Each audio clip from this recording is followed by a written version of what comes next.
Come back bulletin کا آغاز کریں گے. آپ کو بتائیں گے افغان قونصلیٹ کے عہدیداروں کو وزیر امین گنڈاپور نے آج رحمت للعالمین کانفرنس پر پشاور میں دعوت دی تھی. افغان قونصل جنرل محب اللہ شاکر پاکستان کے قومی ترانے کے دوران سفارتی پروٹوکول کی دھجیاں اڑاتے ہوئے بے شرمی کے ساتھ اپنی سیٹ پر بیٹھے رہے.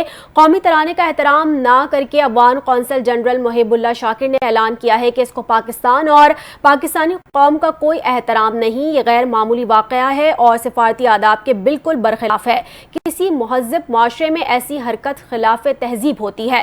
ماہرین کا کہنا ہے کہ شخص کو ناپسندیدہ شخص قرار دے کر پاکستان سے بھیجا جائے. اس کے علاوہ دعوت دینے والی خیبر پختونخوا حکومت پر بھی سوال اٹھتا ہے کہ کیا انہیں پاکستان کی عزت اور سفارتی آداب کا کوئی خیال نہیں ہے. ماہرین کا کہنا ہے کہ محکمہ خارجہ کو اس واقعے کا نوٹس لینا چاہیے اور سفارتکاری اصولوں کی خلاف ورزی پر ڈیمارش دینا چاہیے.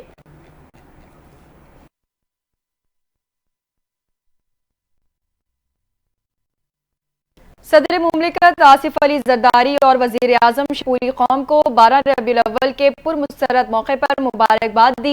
اپنے پیغام زرداری نے کہا، حضرت محمد صلی اللہ علیہ وسلم رہتی دنیا تک انسانیت کے لیے ہدایت کا سرچشمہ ہیں. حضرت محمد کی سیرت طیبہ ہمیں ہر شعبہ زندگی میں رہنمائی فراہم کرتی ہے.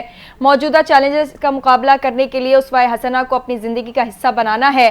آصف زرداری کا کہنا تھا کہ اللہ تعالیٰ نے اس ماہ مبارک میں ہمیں اپنے محبوب کی ولادت کی صورت میں عظیم نعمت عطا فرمائی.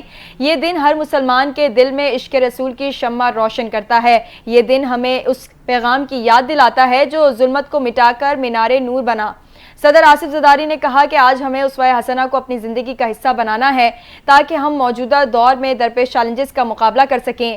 وزیر اعظم شہباز شریف نے اپنے پیغام میں کہا کہ امت مسلمہ اور پاکستان کو درپیش چیلنجز کا حل نبی اکرم صلی اللہ علیہ وآلہ وسلم کی تعلیمات میں پنہا ہے.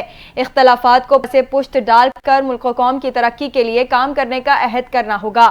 وزیر اعظم کا کہنا تھا کہ نبی اکرم کا ہر عمل اور فرمان اس بات کا مظہر ہے کہ انسانیت کو کس طرح محبت، رواداری اور انصاف کے اصولوں پر قائم رہ کر ترقی کی راہ پر گامزن کیا جا سکتا ہے. آج کے مشکل دور میں ہمیں نبی کریم کی سیرت کو پڑھنے، اس پر عمل کرنے کی ضرورت ہے. امت مسلمہ اور پاکستان آج جن چیلنجز کا سامنا کر رہے ہیں ان کا حل نبی اکرم صلی اللہ علیہ وآلہ وسلم کی تعلیمات میں پنہا ہے. نبی کریم نے ہمیں اتحاد، محبت اور بھائی چارے کی تلقین کی. یہی وہ اصول ہیں جو ہمیں معاشرتی اور اقتصادی مسائل سے نکال سکتے ہیں. نبی اکرم صلی اللہ علیہ وآلہ وسلم نے ہمیشہ کمزوروں، یتیموں اور ضرورت مندوں کی مدد کا درس دیا. آج کے دن ہمیں ان لوگوں کی طرف خاص توجہ دینی چاہیے جو غربت، بھوک اور مشکلات میں مبتلا ہیں.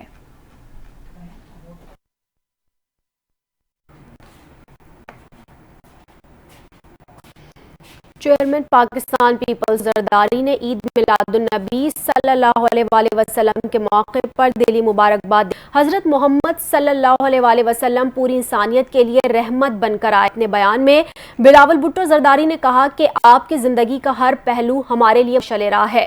پیغمبر اسلام کا پیغام ہر زمانے اور مقام سے بالاتر ہے.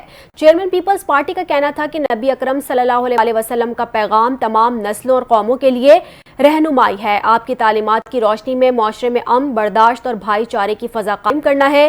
انہوں نے مزید کہا کہ نبی صلی اللہ علیہ وآلہ وسلم کی تعلیمات کی روشنی میں ہمیں دوسروں کی زندگیوں میں آسانی اور سکون پیدا کرنے کی کوشش کرنی چاہیے. بلاول بھٹو نے کہا کہ ہمیں اپنے ذاتی اجتماعی معاملات میں ان اقدار کو اپنانا چاہیے جن کی حضرت محمد صلی اللہ علیہ وآلہ وسلم نے تعلیم دی.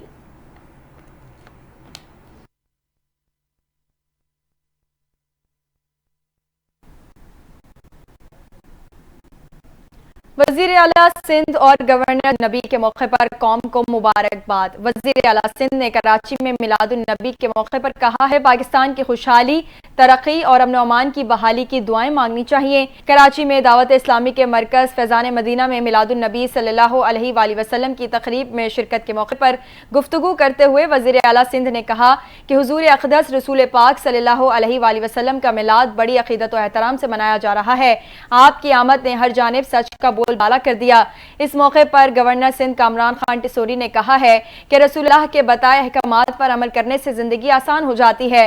میلاد النبی کی مناسبت سے کراچی کے مختلف مقامات پر منعقد تقریبات میں شرکت کے موقع پر گورنر سندھ کا کہنا تھا کہ شہر بھر میں عاشقان خوب جشن منا رہے ہیں۔ انہوں نے کہا کہ نبی پاک صلی اللہ علیہ وآلہ وسلم کی تعلیمات کی پیروی انتہائی ناگزیری ہے۔ رسول اللہ کا جو عاشق نہیں وہ کچھ بھی نہیں۔ کامران خان ٹسوری نے کہا کہ ان کی خوش قسمتی ہے کہ اللہ رب العزت نے انہیں 12 ربیع الاول کو گورنر سندھ بنایا۔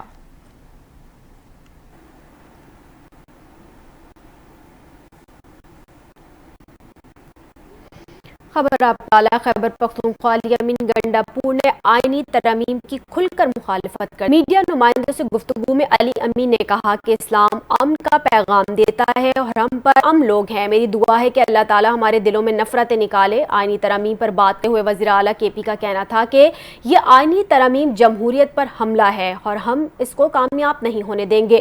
انہوں نے سوچا کیسے یہ جمہوریت کے ہوتے ہوئے ایسا بل لائیں گے۔ علی امین گنڈاپور نے مزید کہا کہ ہم عدلیہ کے ساتھ کھڑے ہیں، ہم پارلیمنٹ میں ان کو شکست دیں گے، ہم اپنے جائز حق کے لیے کھڑے رہیں گے۔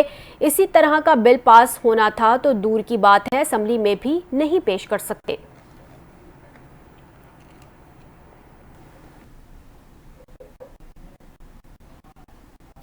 جے یو آئی فے کے رہنما حافظ بیان میں کہا ہے کہ جو آئینی ترامیم حکومت چاہتی ہے اس کا مسودہ کہاں ہے؟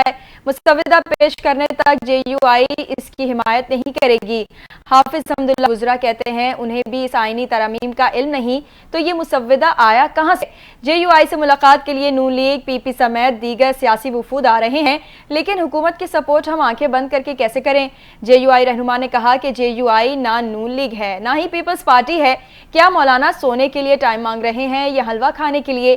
وہ قانون سازی ہونی چاہیے جو ملک اور عوام کے مفاد میں ہو۔ آئینی ترامیم کیا ہیں؟ اگر یہ آئینی ترامیم ملکی مفاد میں کی جا رہی ہیں تو اس کو چھپایا کیوں جا رہا ہے؟ حافظ حمداللہ کا کہنا تھا کہ حکومتی وزراء کہتے رہے کہ ان کے نمبرز پورے ہیں، اگر ان کے نمبرز پورے ہیں تو کیوں منظوری نہیں ہوئی؟ قومی اسمبلی اور سینٹ کا اجلاس کیوں ملتوی کیا گیا؟ اس کا یہی مطلب ہے نمبرز پورے نہیں ہیں۔ حافظ حمداللہ نے مزید کہا کہ آپ کو کس نے مجبور کیا کہ اتوار کے دن قومی اسمبلی اور سینٹ کا اجلاس بلاتے؟ حکومتی وزراء کو جلدی کیوں ہے؟ اس کا جواب ان کے پاس بھی نہیں ہے۔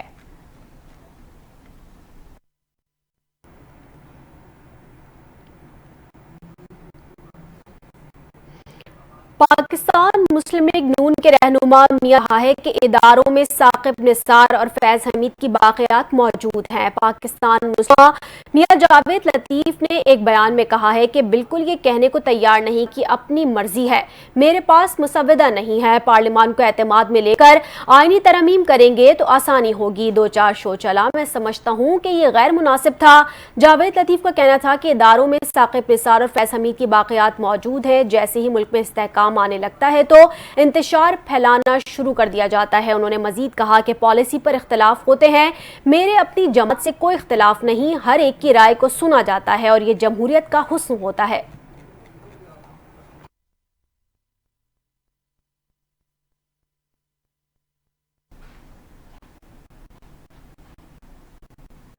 امریکی عہدیدار کے قتل کی سازش کے الزام مرچنٹ کو عدالت میں پیش کر دیا گیا۔ غیر ملکی میڈیا کے مطابق آصف مرچنٹ کو نیو پیش کیا گیا جہاں اس نے الزامات سے انکار کر دیا، جس پر عدالت نے مزید تحقیقات تک آصف مرچنٹ کو زیر حراست رکھنے کا حکم دیا ہے۔ آصف مرچنٹ پر امریکی عہدیدار کے قتل کی سازش اور امریکہ میں دہشت گردی کی کوشش کے الزامات ہیں۔ آصف مرچنٹ کو 15 جولائی کو ریاست ٹیکساس میں گرفتار کر کے مقدمہ درج کیا گیا تھا۔ ذرائع کے مطابق آصف مرچنٹ نے امریکی ہٹ مین کو دینے کے لیے $5000 پاکستان سے منگوائے تھے۔ آصف مرچنٹ کراچی کے شہری ہیں اور اس حوالے سے سی ٹی ڈی ذرائع کا کہنا ہے کہ آصف مرچنٹ کا کراچی میں اب تک کوئی کرمنل ریکارڈ سامنے آیا ہے اور نہ ہی ان کے پاکستان میں کسی جرم میں ملوث ہونے کا پتہ چلا ہے۔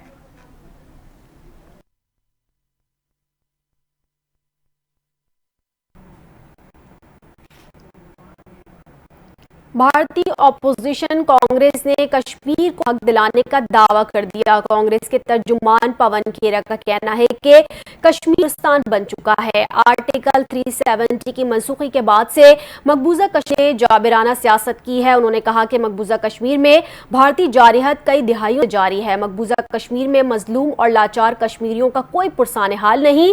2019 میں بھارت نے کشمیر کی خصوصی حیثیت ختم کر کے پورا کنٹرول اپنے ہاتھ میں لیا۔ پون کھیرا نے کہا کہ مودی سرکار نے آرٹیکل 370 کی منسوخی کے بعد کشمیریوں پر ظلم کے پہاڑ توڑ ڈالے۔ آج مودی کے نام نہاد سیکولر بھارت میں دوبارہ سے کشمیر کی آزادی کی آواز گونج اٹھی ہے۔ انہوں نے کہا کہ حال ہی میں کانگریس نے جموں کشمیر اسمبلی انتخابات کا منشور جاری کیا۔ کانگریس کے ترجمان پون کھیرا نے کہا کہ کشمیر خوابوں کا قبرستان بن چکا ہے۔ آرٹیکل 370 کی منسوخی کے بعد سے مقبوضہ کشمیر پر مودی نے جابرانہ سیاست کی ہے۔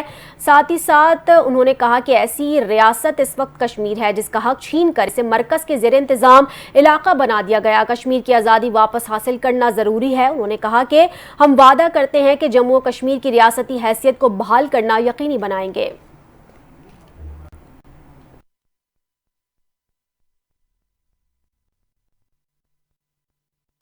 رحمت للعالمین اور آخری نبی کریم حضرت محمد صلی اللہ علیہ وسلم کا جشن دنیا بھر میں مذہبی عقیدت و احترام سے منایا جا رہا ہے۔ نبی کی مناسبت سے بنگلہ دیش، عراق، مصر، لیبیا اور تیونس میں گلیاں کوچے سج گئے اور درود و سلام کی محفلوں کا اہتمام کیا جا رہا ہے۔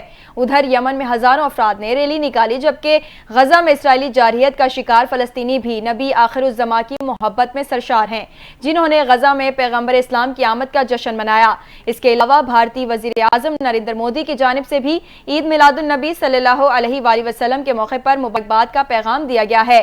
اپنے مختصر پیغام میں نریندر مودی نے کہا کہ ہم آہنگی، اتحاد اور خوشحالی کی دعا کی۔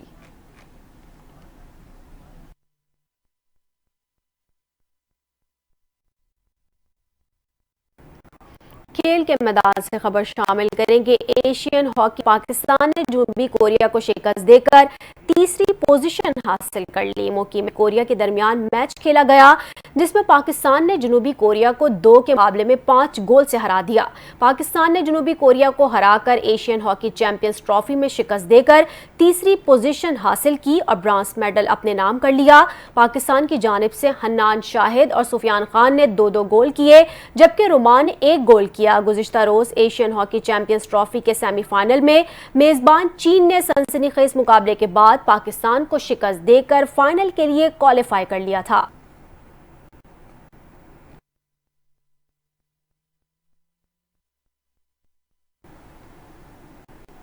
بلٹن آپ نے ملاحظہ کیا، نیوز اسٹوڈیو سے فی الوقت اتنا ہی۔ مزید خبروں اور اپڈیٹ TN نیوز